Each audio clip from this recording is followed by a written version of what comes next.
Morning, everybody. Just for the record, I was born in 1992. At least that's what my Tinder profile says.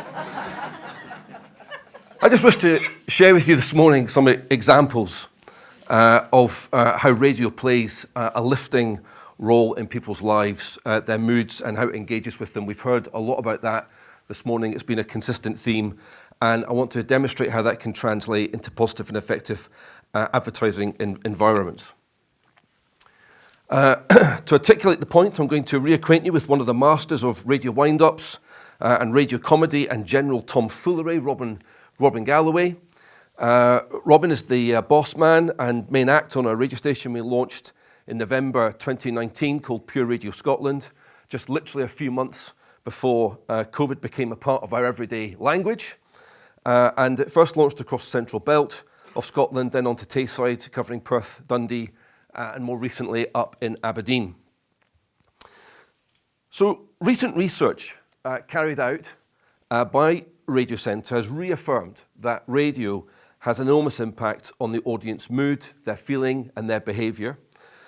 Listeners are twice as happy when listening to radio comparatively to when consuming other forms of media, and it goes further than that. Radio acts as an emotional multiplier, and we've heard a bit about that this morning as well, and how it can boost people's moods and affect the extending advertising space from that editorial landscape that is set by broadcasters and how that can land on an advertiser's message. In fact, the research has shown that it can generate up to 30% higher levels of positive engagement with radio advertising when you blend and meld that editorial creativity with good, strong, powerful advertising messages.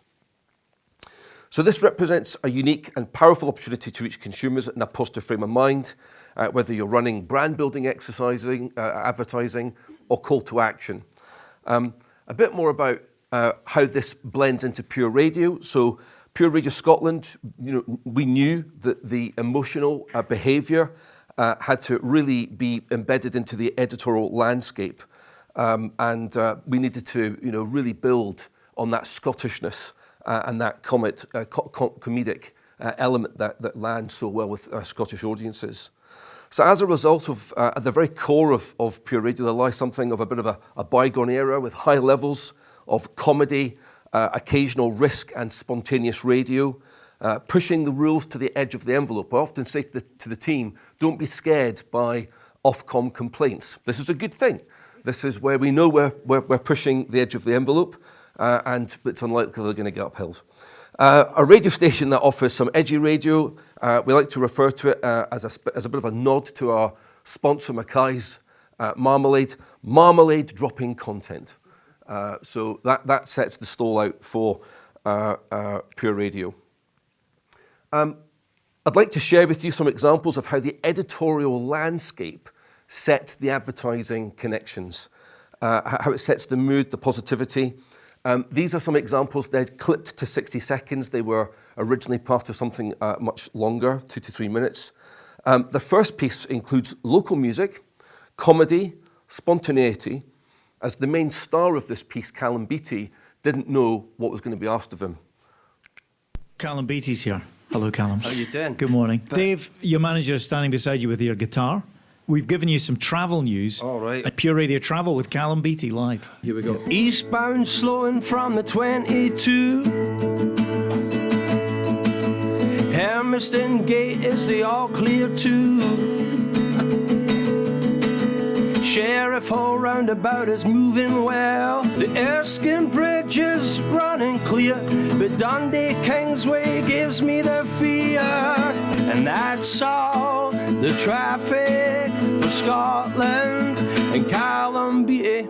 Hey, that's amazing. The entire travel team have been sacked after that. That's the best the travel has ever sounded. Brilliant. I beg to differ, but we'll see. The second piece typifies a bit of radio magic comedy. Again, please bear in mind that this has been cut from a much longer version, but it gives a great example of high listener engagement, risque radio, because we weren't quite sure with some of these elements how they're going to land.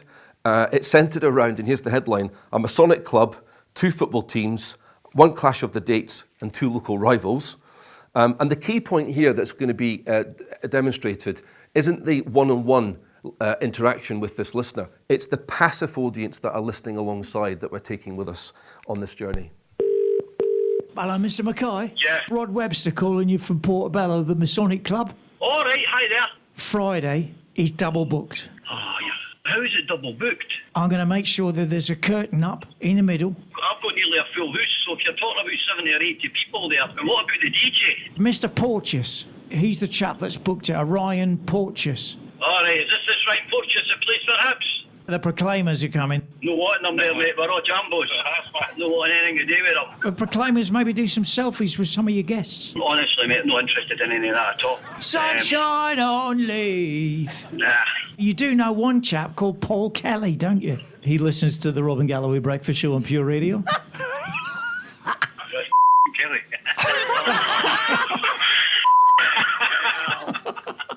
Oh. He's not invited. I think Robin Galloway goes down as one of the guys that's used the most bleepers in commercial radio history. Lastly, radio played a key role in maintaining the mood of the nation during what has to be one of the most difficult periods that we've all lived through, the dreaded lockdown. All radio was a game changer for how we interacted with our audiences. All radio stations played a key role during this difficult period.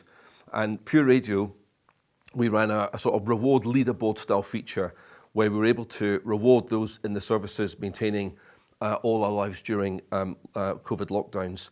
And this last piece that I'm going to play you typifies how the mood of the audience can be lifted without having to use comedy or gimmickry, but just a bit of real emotional radio. Shall we say hi to Tracy in Stirling? He says, morning guys, haven't been in touch for a while. I've started a new job in Springburn, but still have Pure Radio on in the car all the time. Would you like to give Tracy breakfast? I think that's a pretty good reason. Morning. Hiya Tracy, great news about your job, I'm delighted. Thank you. So we thought we'd buy you breakfast today to celebrate. What would you like? I would actually like to donate it. Is there anybody on the leaderboard that works with the NHS? Ali the nurse. I would like to donate it to Ali the nurse. So Ali, we'd like to give you breakfast just for being you and the amazing work you do for everyone in society. Thank you. That is absolutely lovely. I can't thank you enough. Tracy is a lovely person and that's such a nice thing to do. If you just go up to window 2, Rory will take your order. What do you have? So when you bring all this together, the music, the news, the sport, the talented presenters that all stations enjoy, moments of radio magic that, again, all radio stations have with their audiences, does it all work? Well, the results kind of speak for themselves. As you can see here, there's positive incline year on year for this new radio station that is literally just out the wrapper. So today, the radio station covers most of Scotland, 85% of Scotland's population. And the key point I'm going to close on is on this, because I can see the timers counting down. These numerous magical radio moments created by all radio stations across the land provide a unique and engaging environment.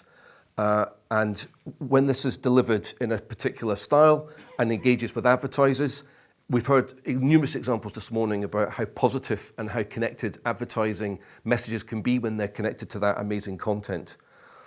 That the way in which this is delivered is truly unique to radio and the wider landscape of audio.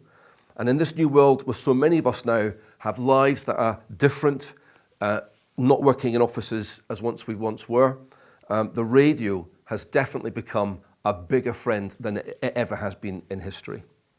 Thank you.